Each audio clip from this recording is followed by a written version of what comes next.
Subscribe now and press the bell icon. Never miss an update. Good morning students and welcome back to our channel R K. Sharma AHDP classes. तो कैसे हैं आप सभी लोग। तो students आपको पता है कि हम आपके लिए LSA व जो AHDP जो डिप्लोमा कोर्स होता है उसके अंतर्गत जो आपके क्वेश्चन आंसर्स चलते हैं या उनके अंदर जो आपका सिलेबस चलता है, बुक्स चलती हैं, उससे रिलेटेड कुछ वन लाइन क्वेश्चंस की आपके लिए सीरीज स्टार्ट की गई है। तो आज का हमारा जो सब्जेक्ट है वह सभी को पता है कि जेनेटिक्स है। जेनेटिक्स के अंदर हमारा जो चैप्टर चल रहा है सेल डिवीजन यानी कि कोशिका विभाजन। अब इस कोशिका विभाजन के अंदर इसके जो कुछ क्वेश्चंस रह गए थे वो आपको मैं आज स्टार्ट करवाने जा रही हूँ ताकि जल्द से जल्द आपका जो चैप्टर है वह कंप्लीट हो। आपको ये जो पूरा जो मटेरियल है वह बुक का उपलब्ध करवाया जा रहा है और पूरी कोशिश की जा रही है कि किसी प्रकार की कोई मिसप्रिंटिंग या कोई भी गलत जानकारी आपको ना दी जाए। तो स्टूडेंट्स आज हम स्टार्ट करते हैं जेनेटिक्स के अंदर आपका जो चैप्टर है सेल डिवीज़न यानी कि कोशिका विभाजन, उसके नेक्स्ट क्वेश्चन की और फर्स्ट क्वेश्चन की बात करते हैं। तो सबसे पहले कायिक कोशिका में होने वाला विभाजन है।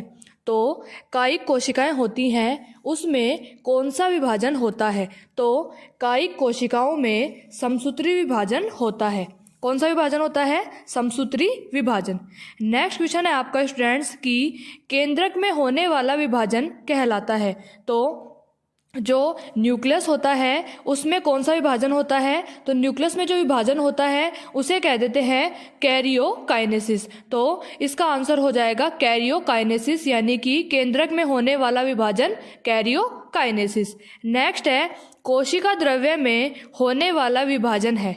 कोशिका द्रव्य में होने वाला विभाजन है। तो कोशिका द्रव्य के अंदर जो विभाजन होता है उसे कह देते हैं साइटोकाइनेसिस। अब जो कैरियोकाइनेसिस होता है यानी कि केंद्रक का विभाजन होता है, इसमें क्या होता है, एक केंद्रक जो होता है उससे दो पुत्री केंद्रकों का निर्माण होता है और साइटोप्लाज्म में भी क्या होता है, जो साइटोप्लाज्म होता है कोशिका के अंदर जो द्रव्य पाया जाता है यह कोशिका के अंदर संचरित होता है।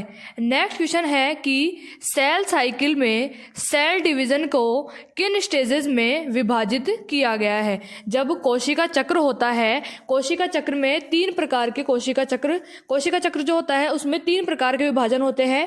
उनमें जो मुख्य रूप से होता है आपका समसूत्री और अर्धसूत्री विभाजन, क्योंकि जो असूत्री विभाजन होता है मुख्य रूप से प्रोकैरियोटिक सेल्स में होता है, ये मैंने आपको पहले बताया है। क्योंकि यह विभाजन जो होता है किन में होता है, माइकोप्लाज्मा, बैक्टीरिया, साइनोबैक्टीरिया, इन सब में होता है। लेकिन अगर हम माइटोसिस एंड मियोसिस की बात करेंगे तो इसके अंदर जो सेल डिवीज़न होता है इनमें कुछ स्टेजेस होती हैं। तो इन स्टेजेस को दो स्टेजेस में बांटा गया है, दो अवस्थाओं में बांटा गया है। एक तो होती है इंटरफेज और एक होती है माइटोसिस। ये जो विभाजन होता है इसमें इसको दो में बांटा गया है, दो अवस्थाओं में बांटा गया है। एक तो होता है इंटरफेज और दूसरा होता है माइटोसिस। तो किस में होता है यह? मुख्य रूप से माइटोसिस एंड इंटरफेज यह होता है मियोसिस व माइटोसिस में। क्योंकि इन दौरान क्या होता है, जब कोशिका विभाजन के दौरान थक जाती है, उस दौरान जब वह रेस्ट करती है तो उस स्थिति में इंटरफेज और माइटोसिस का निर्माण होता है। इन दो स्टेजेस से कोशिका को गुजरना पड़ता है। तो सेल साइकिल में सेल डिवीजन किन स्टेजेस में विभाजित की जाती है? तो सेल जो कोशिका चक्र होता है उसमें जो कोशिका विभाजन होता है उसको दो अवस्थाओं में विभाजित किया जाता है। एक तो होता है इंटरफेज और एक होता है एम फेज भी, जिसे हम कह देते हैं या माइटोसिस विभाजन। नेक्स्ट होता है कि दो कोशिका विभाजन के मध्य की अवस्था को क्या कहते हैं।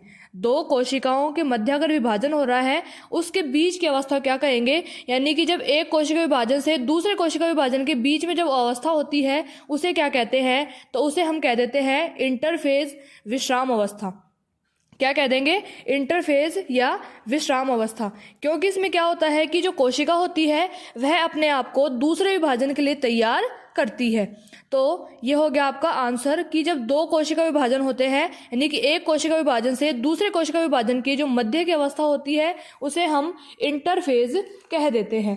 नेक्स्ट क्वेश्चन है स्टूडेंट्स आपका कि किस स्टेज में सेल डिवीजन के लिए अपने आप को तैयार करती है, यानी कि किस प्रावस्था में या किस अवस्था में जो कोशिका होती है अपने आप को विभाजन के लिए तैयार करती है।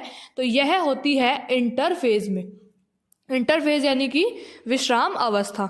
नेक्स्ट क्वेश्चन है कि कैरियोकाइनेसिस की कितनी प्रावस्थाएं होती हैं। जो कैरियोकाइनेसिस होता है यानी कि जब केंद्रक का विभाजन होता है उसकी कितनी प्रावस्थाएं होती है, तो मैंने आपको पहले ही बताया था कि जब समसूत्री विभाजन और सूत्री विभाजन होता है इसमें मुख्य रूप से गुणसूत्रों का, केंद्रकों का तथा साइटोप्लाज्म का क्या होता है, विभाजन होता है। तो इसके अंदर कितनी प्रावस्थाएं होती हैं, 4 प्रावस्थाएं होती हैं जो आपके माइटोसिस एंड मियोसिस में चलती हैं, जैसे कि हो गई प्रोफेज, मेटाफेज, एनाफेज और टीलोफेज। यह है किसकी प्रावस्थाएं हैं, यह है कैरियोकाइनेसिस की यानी कि केंद्रक के विभाजन की 4 प्रावस्थाएं होती हैं। नेक्स्ट क्वेश्चन है कि कौन सा विभाजन जनन कोशिकाओं में होता है, अर्थात जनन कोशिकाओं में होने वाला विभाजन है। तो जो जनन कोशिकाओं में जो विभाजन होता है वह आपको मैंने पहले ही बताया था कि अर्धसूत्री विभाजन जो होता है वह जनन कोशिकाओं में होता है।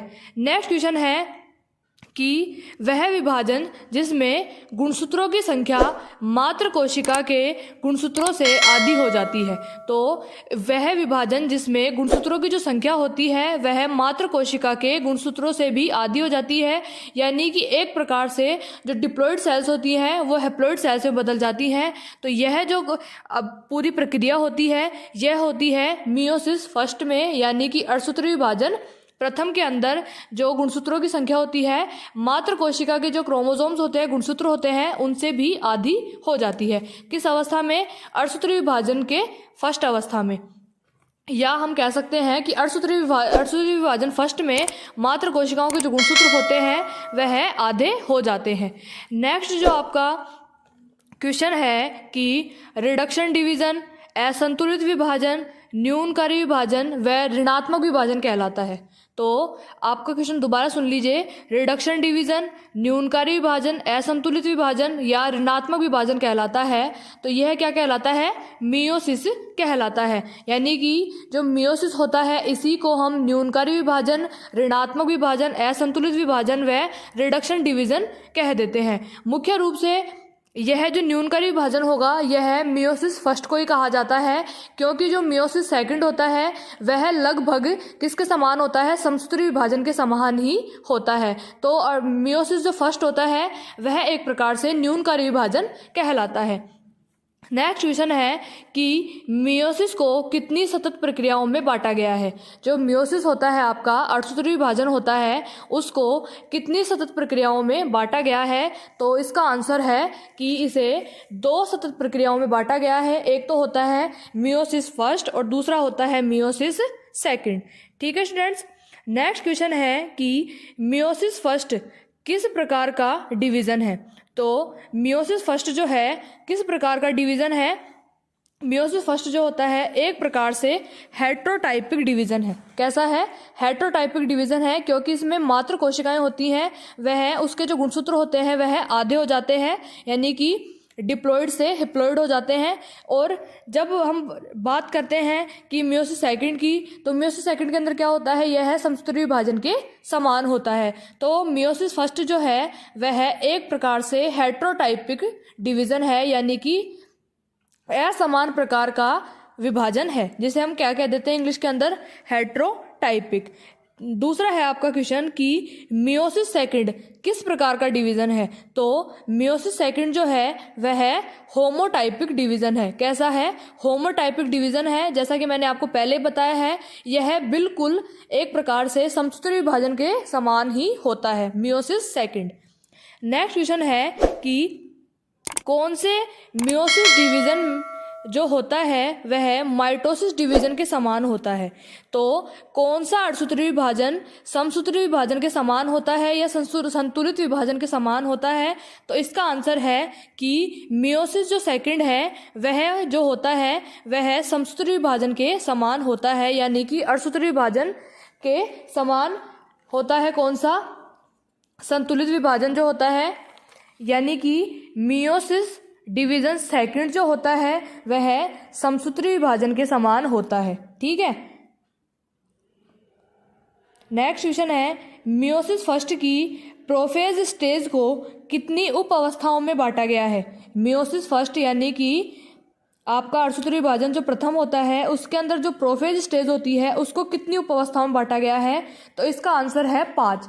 क्योंकि जो इसके अंदर जो 5 उपावस्थाएं होती हैं उनके अंदर आता है आपका लेप्टोटीन, जाइगोटीन, पैकेटीन, डाइकाइनेटिक और डाइकाइनोसिस। ठीक है स्टूडेंट्स, नेक्स्ट क्वेश्चन है कि मियोसिस विभाजन की लंबी व जटिल प्रावस्था है। जो मियोसिस विभाजन होता है यानी कि अर्थसूत्री विभाजन होता है, इसकी लंबी एवं जटिल प्रावस्था कौन सी है?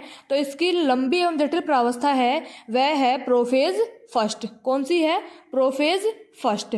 अब नेक्स्ट क्वेश्चन आपका कि अर्थसूत्री विभाजन की सबसे अत्यंत छोटी अवस्था होती है, तो यह होती है टीलोफेज फर्स्ट। आपको हम बता दें कि जो मियोसिस डिवीजन होता है यानी कि अर्थसूत्री विभाजन जो होता है, इसके अंदर प्रोफेज फर्स्ट लंबी और जटिल प्रावस्था क्यों है? क्योंकि इसको 5 उपावस्थाओं में बांटा गया है, इस वजह से यह लंबी और जटिल प्रावस्था है। जबकि जो प्रोफेज होती है मियोसिस डिवीजन की, यह सबसे छोटी प्रावस्था मानी जाती है अर्धसूत्री विभाजन की। तो स्टूडेंट्स, इसी के साथ आज के हमारे जो क्वेश्चंस हैं वह कंप्लीट होते हैं और आपके इस जो चैप्टर है इसके रिलेटेड कुछ क्वेश्चंस और बाकी हैं, उसको हम आगे अगली वीडियो में करवा देंगे। इसी के साथ आप हमारे चैनल को लाइक करें, शेयर करें, सब्सक्राइब करें, साथ साथ बेल आइकन को प्रेस करें ताकि आपको टाइम टाइम पे वीडियोस की नोटिफिकेशन है वह मिलते रहें। Thank you students.